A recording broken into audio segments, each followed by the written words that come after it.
কালকে উনি ব্যাংকক থেকে বাংলাদেশে ফিরেছেন রাত 10টার পরে। রাত 10টার পরে এসে আজকে উনি ওনার যে এক্সিকিউটিভ চেয়ারম্যান আছে বিডার, তাকে বলেছেন যে খুব দ্রুত আমাদের যে বিজনেস যারা লিডার আছেন তাদের সাথে কথা বলার জন্য। তো তার আলোকেই আজকে দুপুরবেলায় বিডার এক্সিকিউটিভ চেয়ারম্যান আশিক চৌধুরী, বাংলাদেশের প্রথিতযশা যত বিজনেসম্যান আছেন, যারা বড় বড় এক্সপোর্টার আছেন, তাদের সবার সাথে আজকে বসেছিলেন। এবং সেখানে ট্রেড এক্সপার্ট যারা ছিলেন, যারা ট্রেডটা খুব ভালো বুঝেন, যেমন ধরেন ট্যারিফ কমিশনের প্রাক্তন মেম্বার মোস্তফা আবিদ খান, তারপর হচ্ছে আমাদের ওয়ার্ল্ড ব্যাংকে কাজ করতেন এবং খুবই নামকরা ট্রেড এক্সপার্ট জাহিদি সাত্তার, এবং আমাদের যারা বিজনেস লিডার আছেন, আমি নিজেই দেখা করেছি তখন নাসিম মঞ্জুর, আহসান চৌধুরী প্রাণ RFL এর, এবং তপন চৌধুরী, তাদের সাথে কথা বলেছেন।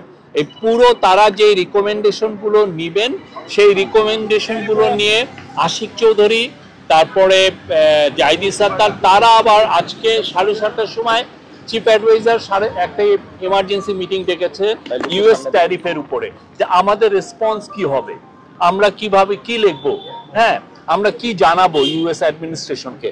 তবে আমি এইটুকু বলতে পারি, আজকের মিটিংয়ে খুব ইতিবাচক কিছু ডিসিশন আসবে, এবং আমরা এই গভর্নমেন্ট খুবই বিজনেস বান্ধব, খুবই এক্সপোর্ট বান্ধব।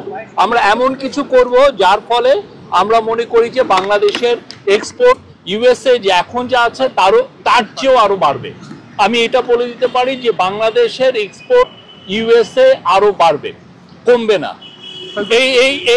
এই ডিসিশনই আসবে এবং এই ব্যবস্থাই নেওয়া হচ্ছে। আমরা আপনারা এটা দেখেছেন, এটা নিয়ে অনেক কথা হচ্ছে গ্লোবালি। আমরা সেটাই, আমরা US আমাদের খুবই ভালো বন্ধু।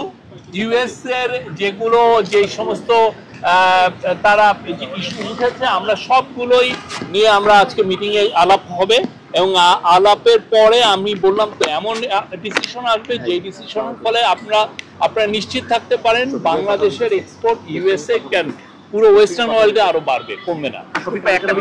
আজকে চিফ অ্যাডভাইজার থাকছে, লিড করবেন, সেখানে আমাদের অ্যাডভাইজার কি কয়েকজন থাকবেন যারা ট্রেডগুলো দেখেন, আর সেখানে এক্সপার্ট থাকবেন, সিনিয়র গভর্নমেন্ট অফিসিয়াল থাকবেন সবাই। এবং এই যে আমি যেটা বললাম যে দুপুর থেকে প্রায় 2-3 ঘন্টার একটা মিটিং হয়েছে বিডাতে, যে বাংলাদেশের সমস্ত বড় বড় বিজনেসম্যান ছিলেন, তাদের যে রিকমেন্ডেশন গুলো সেগুলো নিয়ে আশিক চৌধুরী, জাহিদি সাত্তার এনারা থাকবে।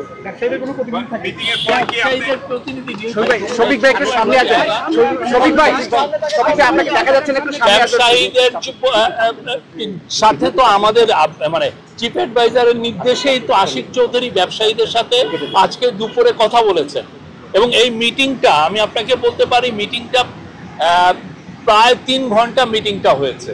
তাদের রেসপন্সটা কি, তারা কি সাজেস্ট করছেন, তাদের রিকমেন্ডেশন, কেন তারাই তো এক্সপোর্টটা করেন, আমাদের সরকার তো করেন না, এবং সেই জন্য তাদের মতামতটা খুবই গুরুত্ব সহকারে দেখা হচ্ছে, এবং তাদের মতামতগুলো নিয়ে আজকে এই যে মিটিংটা যেটা হবে সেখানে এখানে চুলচেরা বিশ্লেষণ হবে, এবং সেই অনুযায়ী আমরা পদক্ষেপ নিব। এই ইন্টারিম গভর্নমেন্ট পদক্ষেপ নেবেন, আমি এইটুকু বলতে পারি, সেই পদক্ষেপটাই নেবেন সেটা খুবই ব্যবসা বান্ধব হবে, এবং সেটার আলোকে আমরা বলতে পারি যে US এবং পুরো বিশ্বে যে সমস্ত দেশে আমাদের এক্সপোর্ট হয়, প্রত্যেকটা দেশে আমাদের এক্সপোর্টটা আরো বেটার হবে। এবং এটা বেটার হওয়ার জন্য আপনারা জানেন আজকে আমরা আগামী পরশু থেকে ইনভেস্টমেন্ট সামিট শুরু হচ্ছে, এবং আমরা অলরেডি আমরা দেখছি যে চায়না থেকে প্রচুর ফ্যাক্টরি রিলোকেশন করার জন্য অনেকে আসছে, এবং আমরা মনে করি যে নতুন যে গ্লোবাল বিজনেস অর্ডার, ট্রেড অর্ডারে আমরা বেনিফিটেড হব, আমরা আরো বেনিফিটেড হব। শফিক ভাই, মিটিং এর পরে কি ব্রিফ করবেন? আমরা আশা করছি আমরা এগুলো করব, তবে আমরা আগে মিটিংটা শুরু করব, আপনারা জানেন যা পদক্ষেপ হবে খুব দ্রুত হবে। Thank you.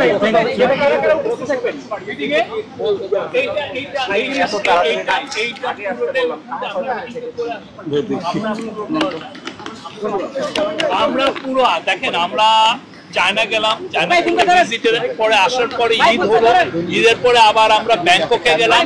আজকে পুরো জিনিসটা নিয়ে খুব বড় মিটিং হচ্ছে, মিটিং এর পরে আপনারা নিশ্চিত থাকেন সবকিছু নিয়ে আমরা বলবো। Thank you.